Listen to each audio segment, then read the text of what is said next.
The Senate has passed an amendment to the Electoral Act 2022 to allow statutory delegates participate in political parties' congresses and conventions. Hi, welcome to What's Happening. These are the top 10 stories now. At number 1, the Senate has passed an amendment to the Electoral Act 2022 to allow statutory delegates participate in political parties' congresses and conventions. The current version, which President Muhammadu Buhari gave assent to in February this year, prevents statutory delegates from taking part in party primaries. The Red Chamber amended the clause after considering a bill sponsored by Deputy Senate President Ove Omo-Agege during plenary on Tuesday. The amendment will allow statutory delegates, in addition to the delegates elected by various political parties, vote during congresses and conventions to elect candidates for various political offices. Statutory delegates include councillors, local government chairmen and their vice, political party chairmen in all the 774 local government areas, state and federal lawmakers, governors and their deputies, president and vice president, political parties' national working committee members, state party chairmen and secretaries. Speaking after the amended bill was passed, the Senate President Ahmed Lawan said the House of Representatives would also pass the same amendment on Wednesday before transmitting it to the President for assent latest next week. According to him, the amendment had become imperative to ensure that no one is denied his rights during political parties' activities. At number 2, political parties in the country under the umbrella of Inter-Party Advisory Council have appealed to the Independent National Electoral Commission to rejig its electoral timelines and shift the June 3rd deadline for the conduct of primary elections by political parties. The parties asked INEC to shift the deadline by 37 days. IPAC National Chairman, Engineer Sani Yabaji, made the appeal on Tuesday in Abuja at the INEC's interactive session with political parties. However, the Independent National Electoral Commission rejected the appeal for an extension of the deadline for the conduct of primaries by political parties. The chairman of the commission, Mahmood Yakubu, who gave the response during a meeting with the parties, told them not to expect any extension from the commission. He said any attempt to review the timeline as requested by IPAC will alter the rest of the INEC schedule of activities ahead of the 2023 polls. At number 3, the National Drug Law Enforcement Agency, Kaduna State Command, has said its officers arrested over 302 suspected drug traffickers in the state in the first quarter of 2022. The commander of the NDLEA in Kaduna, Umar Adoro, disclosed this on Tuesday. He said the 302 suspected drug traffickers comprised 291 males and 12 females. Adoro listed the drugs seized during the period under review to include cannabis sativa 2,158.649 kg, cocaine 1.061 kg, heroin 0.042 kg, tramadol 1,828.604 kg, methamphetamine 0.023 kg, psychotropic substance 773.186 kg. He disclosed that out of the 302 suspects, 155 were under counseling, 74 had been charged to court, 26 were convicted, 39 were pending investigations, and 8 had been transferred to sister security agencies. Adoro said the officers also recovered 2 locally made rifles, 1 locally made pistol, 4 pump-action guns, 275 cartridges, and 2 live ammunition. At number 4, the Bayelsa State chapter of the All Progressives Congress has expressed willingness to receive former Nigerian President Goodluck Jonathan into the party should he decide to. The chairman of the APC in Bayelsa, Dennis Otiotio, who said this in an interview on Tuesday, added that the former president is at liberty to join the party but has yet to do so.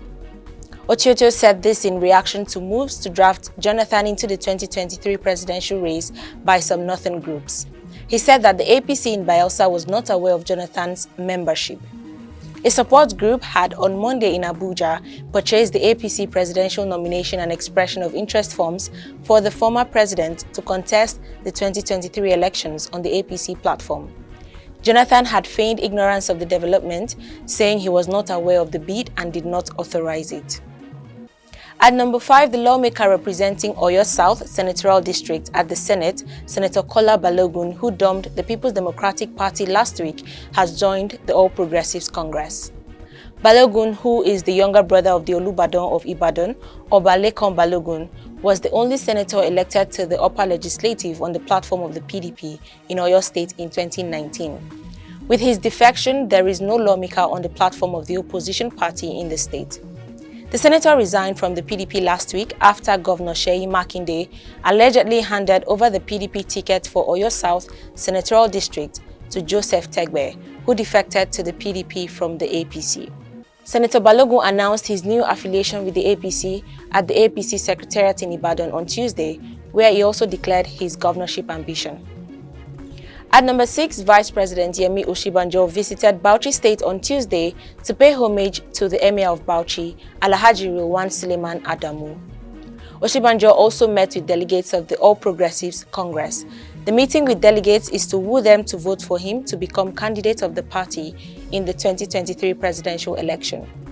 Osinbajo landed at the Sir Abubakar Tafawa Balewa International Airport in Bauchi around 11:45 a.m. and headed straight to the palace of the Emir of Bauchi. At number 7, the police command in Lagos State has arraigned 4 staff of Chrisland schools for allegedly covering up sexual acts involving some pupils of the school. The police arraigned the staff before a Yaba Chief Magistrate's Court on Tuesday on 2 counts of conduct likely to cause breach of public peace and covering up sexual acts. The defense team, led by Ademola Animashaun, asked for bail in liberal terms after the defendants pleaded not guilty to the 2 charges. Ruling on the application, the Chief Magistrate, Adiola Olatubonsu, admitted the defendants to bail in the sum of 300,000 naira each, with 3 shorties in like sum.